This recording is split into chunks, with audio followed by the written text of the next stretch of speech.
little tip, some tips and welcome. So welcome everyone. Thank you so much for joining us. Our virtual event with Wendy Lubovich and Jean Hodgins. Some housekeeping details before we all start is all guests are muted.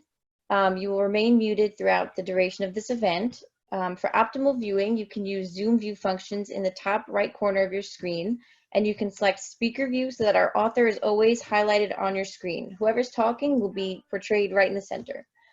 Please ask questions in the chat box. We will get to as many of your questions as possible, and I will be monitoring the chat box throughout, so you can send all questions to me. If at any time you drop off the Zoom call or you experience technical difficulties, simply click the link again that you received to be readmitted. Please don't forget to purchase a copy of 111 Places in the Hamptons that you must not miss at bookhampton.com. You can click on the link that I will be sending everyone in the chat box. So thank you again so much for joining BookHampton. And without further ado, please welcome Colin Bertram, who will be in conversation with Wendy Lubovich and Jean Hodgins. So take it away, Colin. Hello, everyone. I hope everyone is well under the circumstances. And on this beautiful, almost Memorial Day weekend.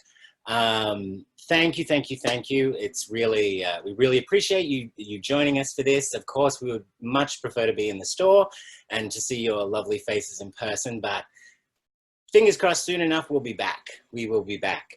I'm very excited because today we are talking about 111 places in the Hamptons that you must not miss. And it includes the North Fork, before anybody asks. It's great, having been involved with the bookstore now for 4 years since Carolyn took over, Carolyn Brody took over. One of the things that has been said a lot of times is, gee, it'd be really great to have a guidebook to the Hamptons, a really good guidebook to the Hamptons. And when we heard about this, we were very excited. We were a little worried that it had to be perfect. The amazing thing is, this is a great book. It's a great gift. It has an amazing cross-section of places in here. A lot of places even people who've grown up here don't know about. It is a perfect gift for people who live out here, people who visit out here regularly, or just for people who just want to come out here. That said, as Em said, you can get this right now, bookhampton.com, which is great, and we love you for it. But without further ado, we are going to speak to the author, Wendy Lubovich, photographer, Jean Hodgins, and we are very excited. Welcome, welcome. Hello. Now, Wendy, you are a writer. You split your time between New York and Southampton. You previously did 111 museums, not to miss in New York City, correct? Yes, that was last year. And Jean took all the amazing photographs in this book. Jean, you were a born and bred Springs girl, is that correct? Yes, indeed. Now, let's talk about the book. Wendy, when they came to you, did they come to you with the idea of the Hamptons, or how did that come about? Well, I wrote the museums book, and I love doing that. And I've been coming to the Hamptons for a long time, and I've been looking for this book for more than 10 years, just like you, and I've never found it. So always in the back of my mind, as I was writing the museums book, I wanted to write a Hamptons book because I thought there was such a need. It's a place I care deeply about, and I always want to share it with my friends. So I sort of wrote it from the perspective of sharing a lot of my favorite secret places with friends, as if I'm taking them one by one to each place. Yes. And oh, may I also add, Wendy is a private museum guide in New York, so that has made me want to go with her to museums like nothing else after reading this. So it's 111, the series is 111. How did you edit it down to 111? Well, we go across categories for one thing. So we want to vary the types of places we cover. We have various nature places, beaches. We'll have a handful of museums. We'll have a handful of shops and restaurants. So we have various categories that we sort of try to consistently hit and keep it sort of broad in that way. We also geographically tried to keep it very democratic, as it were. So we start in Southampton, work our way to Montauk, and we also include the North Fork. So we wanted to have each individual city sort of have its moment. So it all has about the same number of places like in the South Fork, with some extra bonus places in the North Fork. With your, when you started, did you have like a dream list that went over 200? Did you have, you know, were there things that you wanted to include that didn't fit, or did they kind of fall into place naturally? Well, I've been storing away the secret list for 10 years. I've been collecting them, and I'm a journalist by nature, and I have been my whole life. So I just always ask people, "What's your favorite place?" That's just naturally what I do. So little by little, I've been researching this without knowing it for 10 years, and I've been sort of keeping a little list mentally. But as I started the intense research, it took me about a year to do. Then I really asked everybody I knew, and I got all kinds of leads. One led to another, one led to another. So that's the kinds of places we were looking for. The guide is not a typical guidebook. We're not interested in like the top 20 places in the Hamptons giving tourist tips.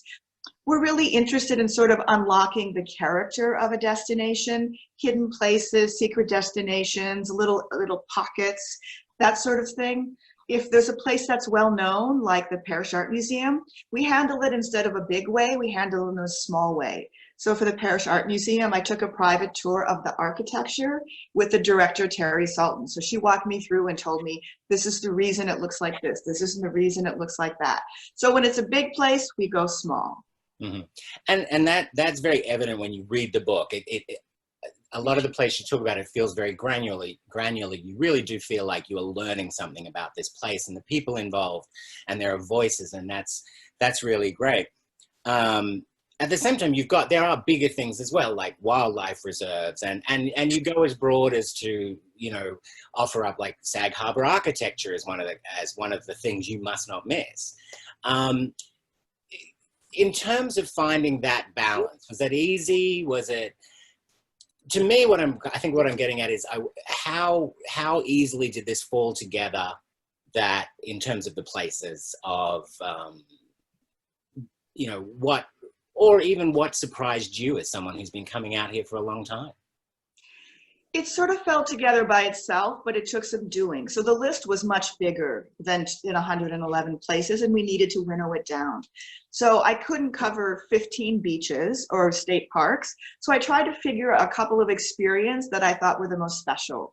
We're going to talk about one of them, Morton Wildlife, but then also the walking dunes in Montauk. It looks like the Sahara Desert. So of categories where there's lots of beaches or lots of state parks, I would hone in on a couple that I thought offered a unique experience. And that's sort of the way I sort of started to winnow it down over time. And was there anything, as someone who's been coming out here a long time, did anything really surprise you? Were you so thrilled to discover something? You know, I have completely fallen in love with the North Fork. I mean, I've been many times and I have friends there who have shown me the North Fork, but the more I explore, the more I really loved it. And I'm a big believer. I think people in the South Fork don't always go to the North Fork and vice versa.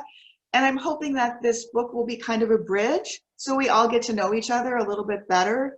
They're places with a different vibe, but they both have wonderful places to explore. So that's one area that I really loved exploring. Jean, are you there? I'm here. Great. All right, Jean, you took all these amazing photos, and you grew up in Springs. Were you surprised? I've been here 6 years. There's things I didn't know, which I would assume. For you, who've been here your whole life, were there things that you were just amazed by? A surprising amount. I mean, there was a surprising amount of places I had never even heard of, and Wendy was telling me all about them, and they're great, and this and that, and blah, blah, blah. And I'm like, where is this? This is an Amagansett? Like, how is that? I've been here my whole life, and it was wonderful. Like, I got to relearn everything about my town, like from a completely different perspective. It was really special. And how long did the photography take for you, Jean? Well, it was stretched out over, I guess, about 6 months, because, you know, we started really focusing on everything around, I guess. I mean, Wendy was working on it much longer than I was, but I was working on it from about April to late November. Most of it, of course, was shot June, July, and August. You know, when everything was completely green and beautiful and very Hamptons. But then there were certain other places like Morton that I wanted to shoot in the fall. just because of my own experience, and that's how I saw it. So, and that, I think that that makes the book even better, is the sense that it wasn't just a book for people who come in the summer. It wasn't just a book for that, you know, that June, July, August period. yeah, exactly. And there's beautiful photography in the winter. It's beautiful photography throughout. Yeah. Some of the photographs you've gone very, very detailed on, and some of them we've pulled back on. Was that a direct? Did you have to shoot things as broadly as you could, knowing that you were putting together 111 pictures? Well, Wendy would give me the chapters for each location and what she had written about them, so that I got a little bit of a sense of how she was describing the place. And along with that, I had my own experience of certain places. So for those, it was kind of a mix of the two. Like, I took what Wendy was describing and I took my own experience and blended them together and created the photographs. And then other places that I hadn't experienced before, places I hadn't been, it was just kind of flying by the seat of my pants. Well, it works. And, you know, the great thing is you do get a real sense of place and a sense of atmosphere through a lot of the pictures. It's wonderful, wonderful. That said, let's talk about a couple of places. Tell us a little bit about Amber Waves Farm, Wendy.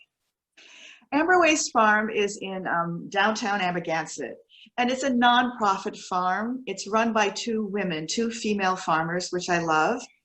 Oops! Oh, there we go. There's the picture. Right. Oh, lovely. And there's one of Jean's pictures. It's run by two female farmers who met on a farming apprenticeship. And their goal is to really educate people about the food that they eat, where it's grown, and how their lives fit into this broader concept of food. And what this table is about, several times during the summer, they have these night at the farm dinners, where they set this very long table literally out in the farm fields. So you're just like feet from where all the crops are being grown. And all the flowers from the farm are laid out across the table. Different chefs come, they do different wine pairings. It's this sort of communal experience on a grand scale. You begin it just as the evening is starting. You can hear the train whistle in the distance because you're right near the train station in Amagansett. The stars slowly come up by the end of the evening. So it's this very poetic kind of evening with a very important purpose. And you do, I mean, there are businesses in here, there are wildlife reserves, there are non-profits. You very much try to capture the things that make us so special out here. Is that fair to say? That's very fair to say. There's a lot of nonprofits. I come from a museum world, so I love a museum. I'm very interested in the small little museums, like the Montauk Indian Museum, a fairly new museum that was started not long ago. So I love these tiny little jewels. The Watermill Museum in Watermill, a lot of people have never been there. It feels very local. These incredible volunteers keep this place running. And I'm very interested in highlighting those places that we drive by it, but we never quite go to. And I'm also interested in immersing people there, sort of dropping them into the experience as if they're there. So not just giving the facts and figures, but really, if you never step foot in the Hamptons, I hope you could read this book and have an understanding sort of what these places are like that we all love so much. Yeah, and just to give people an idea, every entry has its own page. And there's the photo of Amber Waves Farm, and the book progresses. Okay, just to give you guys an idea of what it physically looks like. Secondly, I was really intrigued by the Custer Observatory. It was one of those places that I wished I had known about before. Can you speak a little bit about that? Custer Observatory is on the North Fork. It's near Southold, and it was started as an amateur men's science club in the 1920s. A bunch of men who loved the astronomy decided to form a club. Years later, like in 1939, this building was actually physically put together where they could all gather. There's a library, discuss all things celestial. And today, anybody can go there on any Saturday night throughout the year and they open this giant dome that sort of electronically opens to the heavens. And there's a great telescope there that you can see all the planets. And they sort of walk you through that particular time frame, that particular month, what might be visible at that moment in the sky. And it's just this sort of great community sort of, a lot of people didn't know it was there. I love places where people are extremely passionate about an idea, that they get together, they form a club, and they make sure that everybody on a Saturday night, kids, adults, can come and view through this fabulous telescope. And it feels like a men's club in there. There's all these plaid armchairs like from 1962. There's books heaped, you know. It's not perfectly sort of set designed. It feels lived in. It feels loved. That's what I love about places like that, you can feel this tangible sense of history. That's what draws me in. That's what's drawing me in as well. Jean, how was the observatory to photograph? Was it difficult? It's a fantastic photo. Oh, thank you. It was interesting because again, this is a place I had never been before. I hadn't even heard about it, so I Googled it, looked up, and I really, you know, Wendy was telling me that of course it's obvious you have to go at night. So I'm thinking, all right, how am I going to approach this? But as soon as I got up to the top of the telescope, I instantly knew. I was like, oh yeah, no. I'm like, this is what I've got to take a picture of, because it's spellbinding when you walk up there. And I mean, if you've never seen anything like it before, I mean, if you've never been in a telescope, obviously, it's just like you feel smarter and in awe, because it's almost like you're, like she said, like connecting you to the heavens. I mean, it's just quiet. It's you, the telescope, the stars, the guy that's operating the telescope. And it was really cool. I set up my tripod. I figured out where I was going to take a picture, and I just kind of winged it. And I couple of test runs, and I got this shot. So it's an amazing shot. Thank you. Thank you. Speaking of the quiet, we were also going to briefly talk on one of my favorite things in my neck of the woods where I live, the Elizabeth Morton Reserve up here on Noyac Road in Sag Harbor, Noyac. Talk to me a little bit about that, if you could, Wendy, or us, sorry, not me, us, about that, please. Well, I had never really been to the Elizabeth Morton Wildlife Preserve prior to this. I had known about it. And what I love about the preserve is that you can feed birds out of your hand. So actually, Jean and I went to that one the same day, and Jean literally taught me how to do it. So we brought sunflower seeds, and you stand there very quietly in the path. So the reserve is sort of a place that the migratory birds sort of come through. It's located on this pristine sort of place right between the two bays by Noyac Bay and Peconic Bay. This long peninsula juts out into the bay. That makes it a perfect spot for migrating birds that come through. So it's filled with songbirds throughout the year. Jean and I went in the fall. So you go along the path, you bring your bird seed, you stand there quietly alongside the woods with outstretched hands and just wait for the birds to come. I was a little apprehensive. It was feeling a little bit like the birds to me, but Jean talked me through it. And suddenly, out of nowhere, they'll come out and they'll sort of just land on your hand, their tiny little feet dancing in your hands. I mean, it's a completely interactive nature experience. And now I'm absolutely hooked, to the point that my husband and I, we keep birdseed in the trunk of our car in case we have any emergency needs to go there and feed the birds. We love it that much. And how, and Jean, that photo, whose hand is that? Is that yours? That's my own hand, yeah. It's, everybody always asks, they're like, is that my hand? Like, because I've been there with friends before, and of course I always bring my camera wherever I go. So all of my friends are like, did you take a picture of me while I wasn't aware of it? Like, but it was just holding your hand way back here and taking the picture like this. But it was fun. It was, I love bringing, of course, friends and family there. And I was so happy that I got to experience Wendy's first time. Yes, I learned. There was a bit of a learning curve, but I learned it. And the place itself is really one of the most untouched sort of nature preserves in the area. There's a little walk to the bay, and the coastline there is absolutely untouched. I like to stand there and imagine what it was like in the 1600s before the colonists came, what it was like when the Native Americans lived here. You kind of feel as though you could sort of touch nature in a real way. You could touch the past there as well. I often think about that when I'm standing there.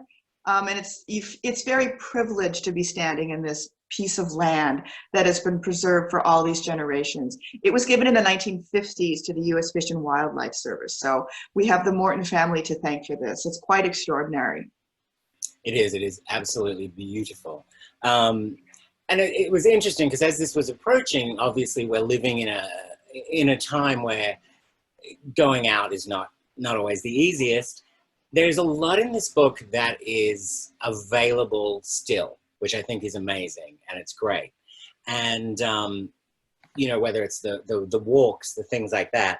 I was also interested because obviously a guidebook needs to be updated. Is this something that you, moving forward, obviously depending on what happens, it will be regularly updated? That's part of the whole philosophy of the books. We do a little bit shorter print runs, and if places go out of business or situations change, we will update it as time goes on. So it will continually be updated. It's sort of this living, breathing archive, so it will last for many years to come. That's very much part of the philosophy. We've thought of that beforehand. So it will always be relevant at any given moment. At least that's the plan. And I'm sure there's a list of places that you have on standby still. Yes, and I'm sure I'll be hearing all kinds of places as time goes on. As this book comes out, people will be wanting to share other places, and how wonderful is that? It's sorry, I was just checking a question while I was talking to you. What I love about it, you can take it with you, which is great. You are going to get a lot of questions by people saying, why isn't this in here? Why isn't this in here? And for those who, if anybody does have it yet, you may have noticed, and we're talking through BookHampton. Yes, BookHampton's not in this book. There are no bookstores in this book. Okay, so that's why. But that's by design. We made a point to be very democratic. We love our small bookstores. This is a series all over the world. And so the publisher actually decided not to include any bookstores, just to be fair to everyone. So that's the reason. It wasn't an oversight. It was a planned sort of idea with the publisher. No, and it makes total sense because wherever you go in the world, I'm sure there are great, you know, a lot of the places, there are great bookstores where these guides are for, and it's hard to choose one over the other, and this will be sold in bookstores. So that's great. I just thought I'd throw that in. But are you prepared? Are you prepared for the why not? Why this and not that? Yes, I think that's inevitable when you have to choose a list. Anyone who makes a list, that's inevitable. But I always ask myself when I went to a place, I wanted to go to a place, a destination that had a visceral experience. When I walked away, was I really excited about it? And I couldn't wait to tell my friends about it. And I used that as sort of a guiding point with a lot of the places. So not only did we balance them geographically, did we balance them by category, but I'm looking for sort of visceral experiences that I couldn't wait to tell my friends about. So that was also a guiding principle that we did. And I'm sure we'll discover more as time goes on, but it's sort of a little bit of a work in progress, we like to think. But you do capture that specialness about the place, I have to say, and it really does draw you in. It's a perfect sort of balance between what it's about, where, you know, the facts are all there, you've got your addresses, you've got your contacts, you've got all that sort of stuff, but either through the people you talk to or just the way you write about it, you do get a real sense of place, which I think is really important. And I think that is very important as well for people who are here all year round and who love what we have out here, and that we're so lucky to live out here.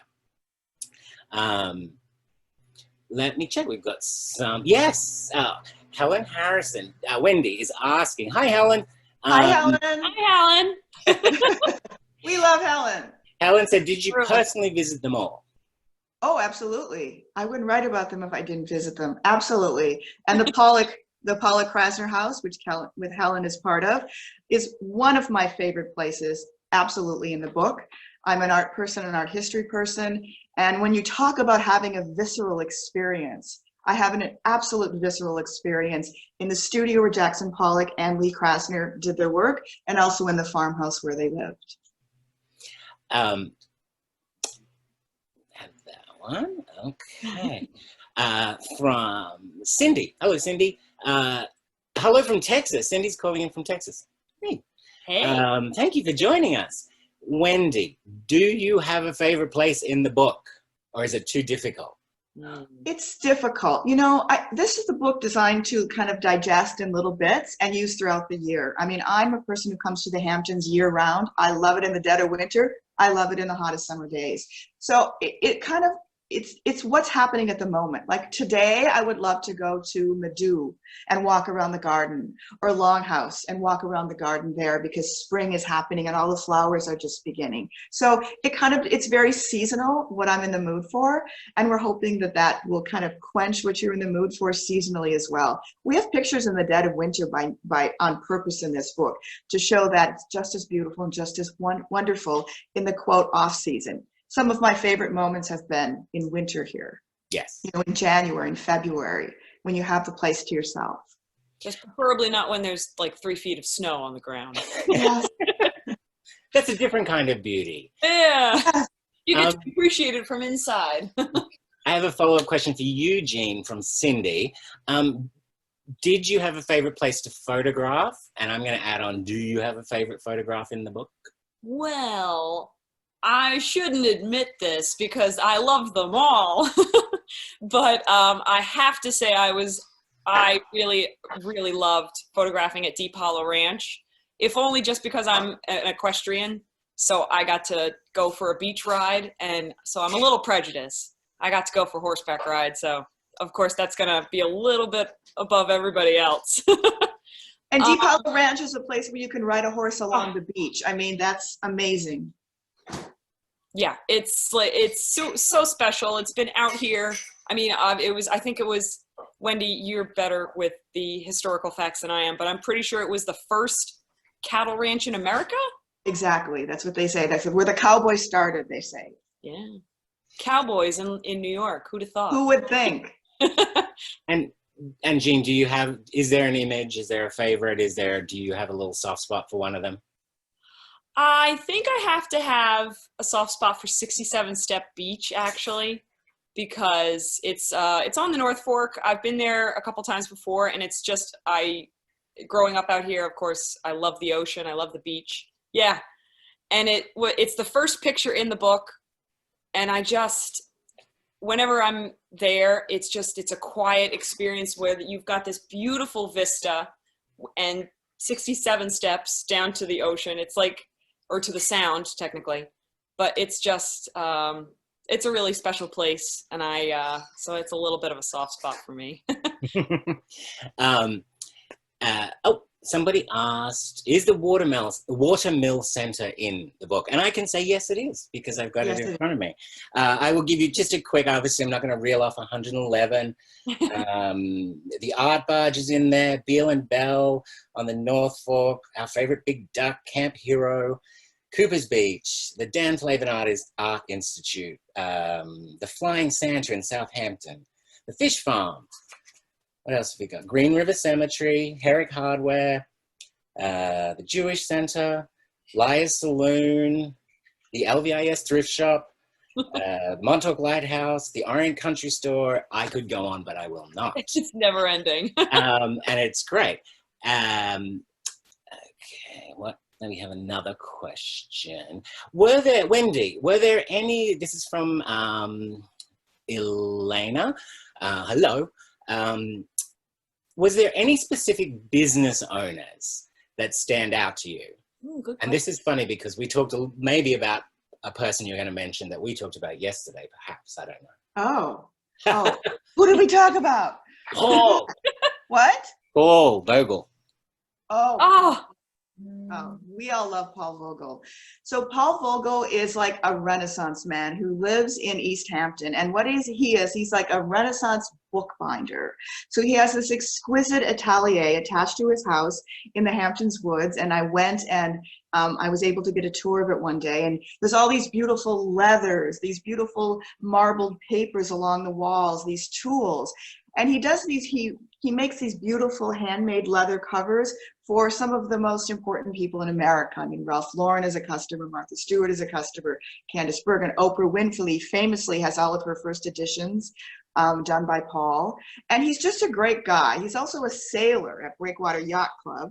So he's talked to me a little bit about sailing, but that's one of those places that it's this little jewel, this little atelier, this sort of Renaissance man that you would never find, but you can go there by private appointment and look at what he does. His wife, Abigail, is an artist, an exquisite artist. Sometimes her watercolors find their way into the work. So that's another wonderful jewel. A lot of great people on the East End. Yes, and we love Paul, and Paul is a good friend to the bookstore, and some of you may remember we did a little bookbinding class with him a couple of years ago, which was great. Okay. Two questions. First one, someone's asking, are there B&Bs, are there accommodation recommendations? We stay away from accommodations. That's another sort of philosophy of the publisher. We're not a traditional guidebook in that way. We're really interested on places to sort of dive into. That's kind of our mission. Traveling in the Hamptons. Great. Now we have a question from Jane in Connecticut. Hello, Jane. Hi, Jane. Jane arrived late. Yes, we did briefly discuss about how the genres were decided on and things like that. Sort of split up between business, nonprofit, things like experiences. But we have a specific question for Jean. Did you ever have to visit a site more than once to capture the right image or the right light, actually? Good question. Yes. I'm a little bit of a perfectionist in that way.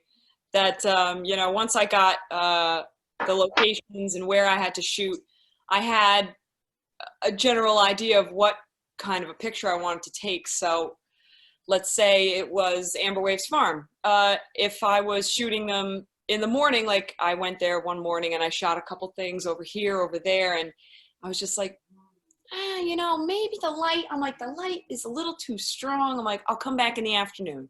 Came back in the afternoon, and I'm like, nah, I really should be coming back at dusk. Like, there were quite a number of pictures where Wendy was like, oh, I love this one. And I'm like, yeah, no, I think I need to go back.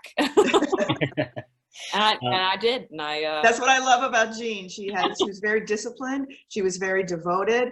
And she took these assignments on, like, she had a much smaller shooting frame than I did because we were shooting around the weather, and they were sort of bunched up during the summer season. I had a year to write it.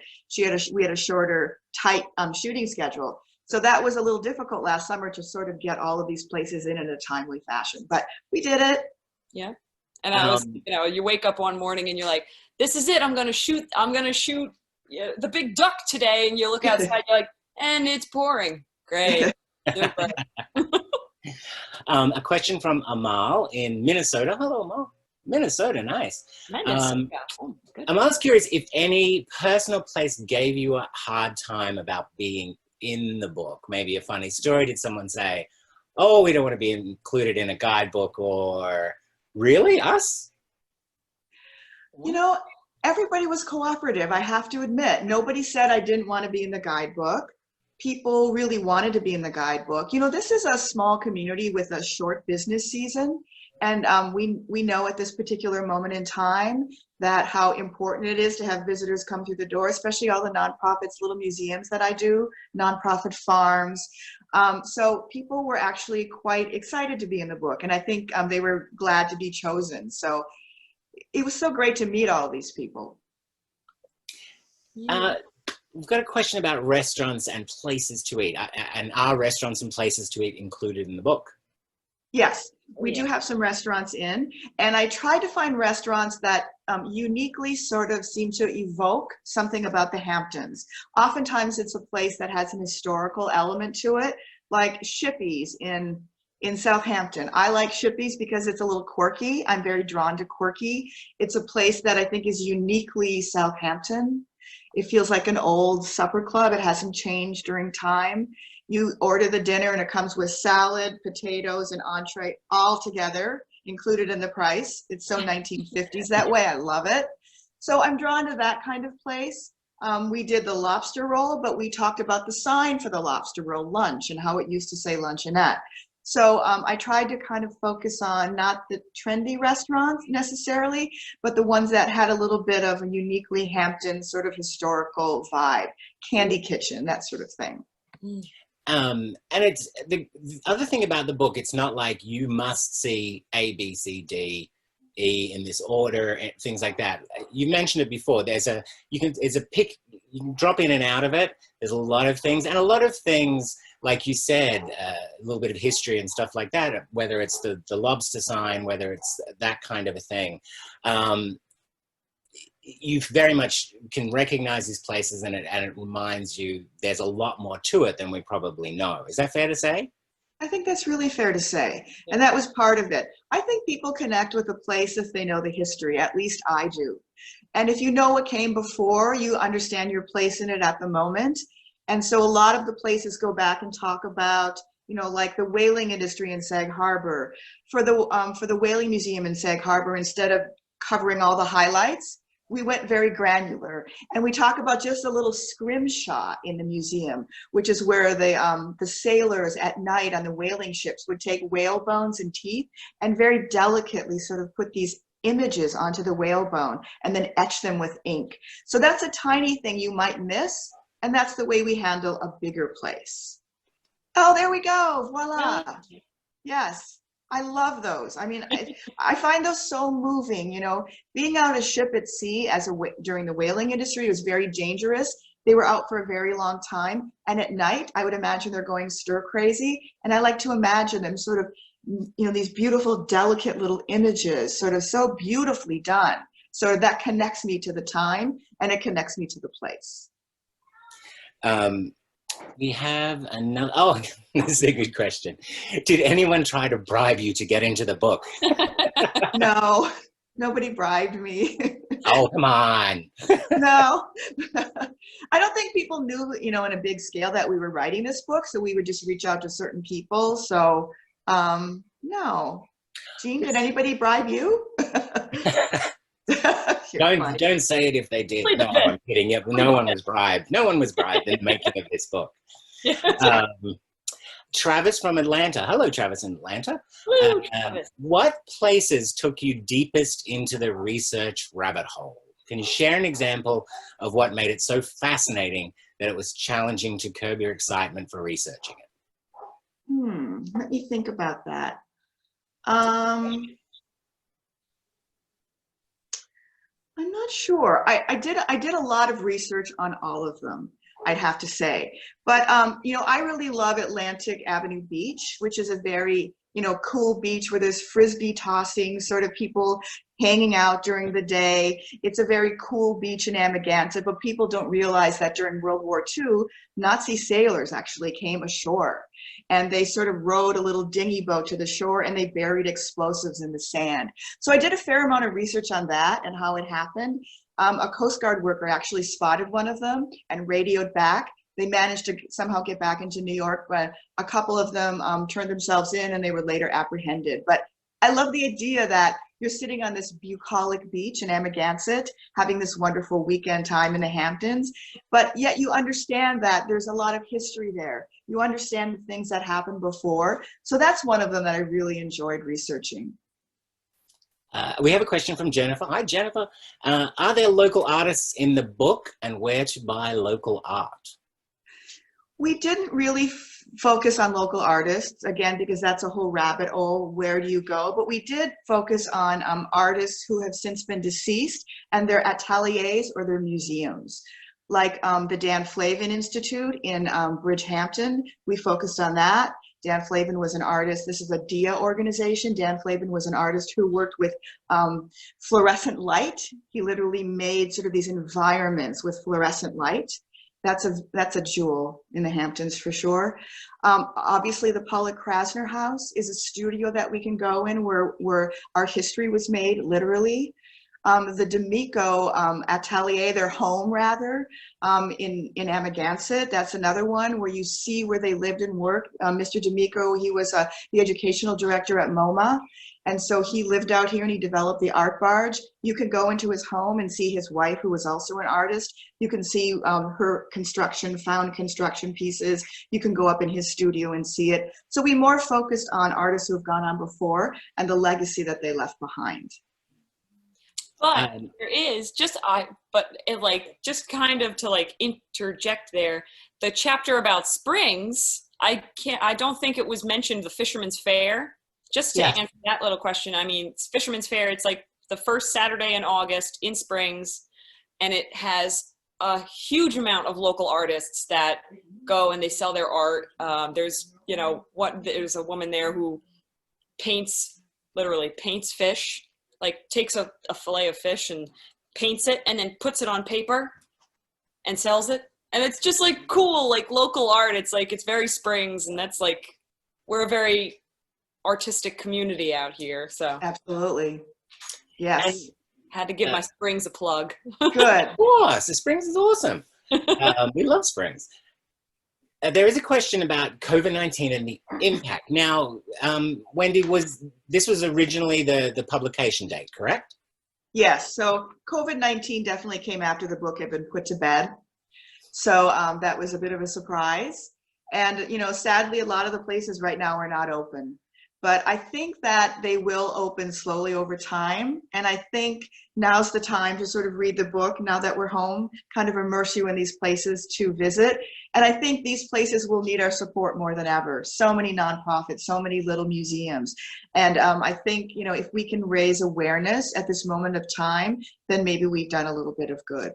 Yeah. And there's still a decent amount of locations that are they are still open. Like many, yeah. Amber Waves is doing, they're all doing curbside pickup, and you can go to different restaurants. They're all still open, and it's all just about, the Iacono Farm is still selling their chickens and selling their eggs. Thank goodness. Yeah, right. Lisa from the North Fork. Hello, Lisa. Could you write a second completely different guide from all your research? And would you look forward to doing another, or would you rather move on to the next topic? I don't know. Ask me in a month. Yeah, 111 Places in the Hamptons, part 2. It could be done. You never know. It's possible. Enough places. Right. But yeah. Have to think about that one. Was Tali is asking, hello Tali, was the Montauk included? I can't remember.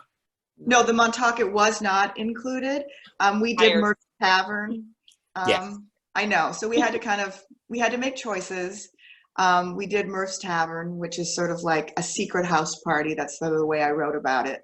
You enter the back door. It's as if like an after party in high school.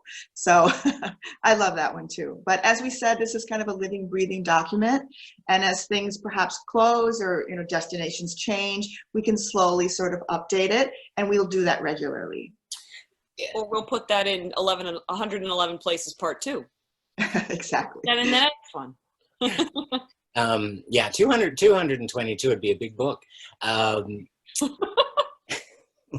Was that a consideration? Was area a consideration, Wendy, when you were narrowing it down, that you may have already had a restaurant in an area, or a bar in an area, or an art gallery in an area? Did some areas fill up quicker than others, just by natural sequence? Actually, it was interesting. I kept, a legal pad, and I would write, and when I started to map it out, I would sort of propose places for various geographic places. And as I was going, I would sort of keep making decisions a little bit based on that. Like if there were 2 bars that were alike, it might be based on geography. So it was a lot of push-pull, the decision-making. It sort of evolved over time. Karen Seeger, my lovely editor, we worked closely together on this, sort of coming up with ways of sort of managing this. And it all kind of evolved over time, and it sort of fell into place. But I tried very hard to be kind of fair geographically and fair throughout the categories as well. Mm-hmm. And that is very evident in the book, which is great. Where are we? If anyone has any last minute questions, please send them through.